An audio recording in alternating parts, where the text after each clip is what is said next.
What's up, guys? I was sitting here playing with this custom, the Burnley Crown custom, looking at it, playing with it, and thinking. By the title of the video, you already know what it's going to be about. But taken out of context, what I'm going to title the video may not seem like a complete thought or something like that. Something I noticed about this: take the tension off the lock bar and the blade just falls. That's how smooth it is.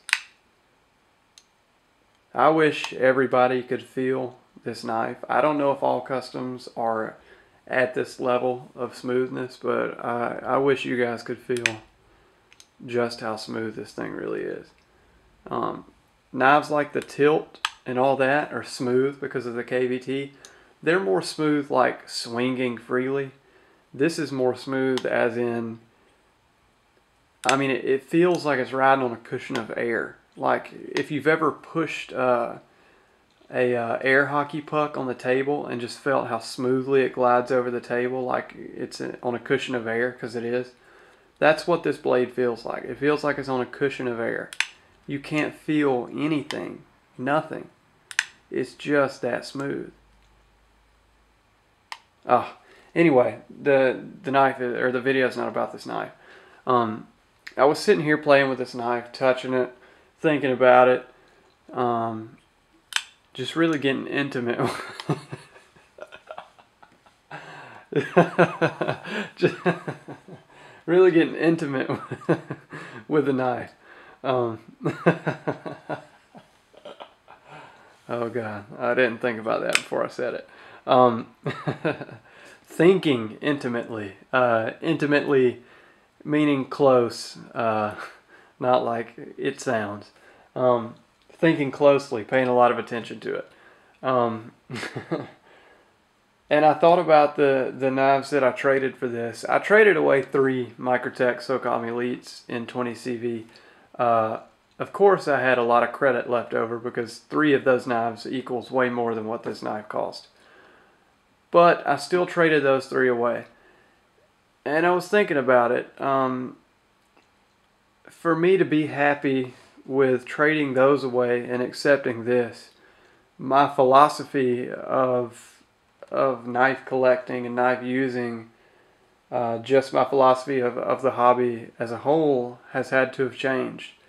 Because the whole reason I loved the Microtech 20 CV, or Microtech SOCOM Elite in 20 CV, was that the blade steel and the grind and everything, just the sum of all parts came to equal a knife that stayed sharper longer than any knife I've ever come across. You could literally cut for days with that thing and then slice phone book paper and not even be able to tell that you've cut anything. Their heat treat with that steel, with that grind, is just phenomenal. Okay, and that was sort of my grail knife for a while, my user grail, if that makes sense. It was a knife that I would go to if I needed to use it heavily but still wanted it to stay sharp. It was kind of my grail because my whole thinking of knives was, I love knives that have excellent blade steel and excellent edge retention, and I look to that before I look to fit and finish, comfort, aesthetics. All of that stuff is secondary to blade steel and edge retention. That has been my main selling point for a while now.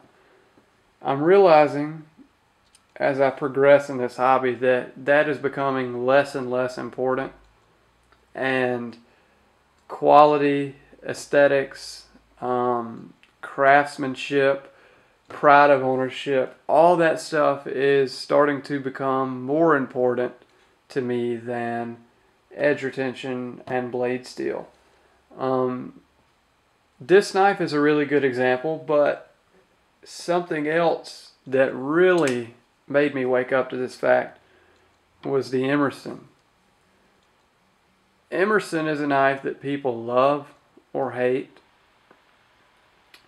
If you do love it, it's not because of the blade steel, and it's not because of the fit and finish. It's because of your pride of ownership, the capabilities. It's a really a hard use knife. Although you guys know I don't really like the term hard use. It is a hard use knife. It's a capable knife, but it doesn't have the best blade steel. It's not ran the hardest, and it doesn't have the best fit and finish, but I still love it. Why? Well, because I really like Ernest Emerson. I'm looking forward to meeting him at Blade this year. It's a pride of ownership thing. It's made in the USA. I like the guy that makes it. It has great ergonomics. It looks good.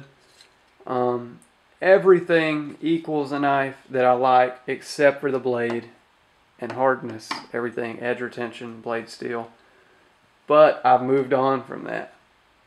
So when I started to like this knife, I realized that my tastes have changed. And that I'm starting to be more accepting of, let's say, differences in the knife world. As I said previously, it was all about edge retention, blade steel. And when I was thinking about this knife last night intimately, I realized that I traded away 3 of my favorite knives as far as edge retention and blade steel go for a knife that is the sum of all parts. It is the sum of comfort, finish, pride of ownership.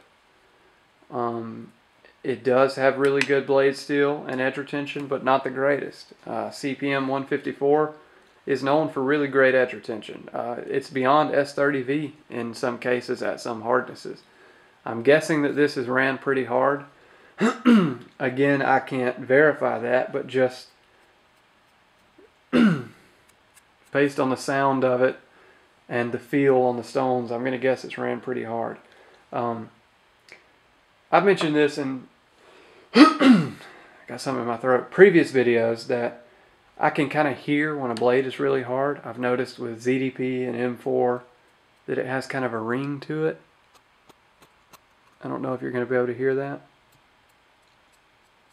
But it has kind of almost a ring to it, like leaded glass. So I think that blade's hard, but that's beside the point.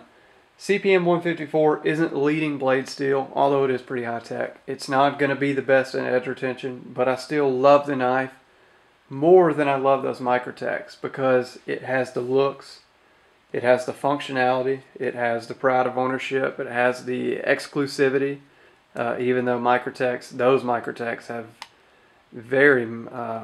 are very exclusive. There weren't many made in that steel, but it's just that I can let go of the edge retention and blade steel for something that is the sum of all parts. I'm moving away from the edge retention and blade steel, and I'm moving more towards the exclusive customs and the pride of ownership and the fit and finish. Even though that's not really high fit and finish, it's still in the same league as far as the same idea, the same philosophy.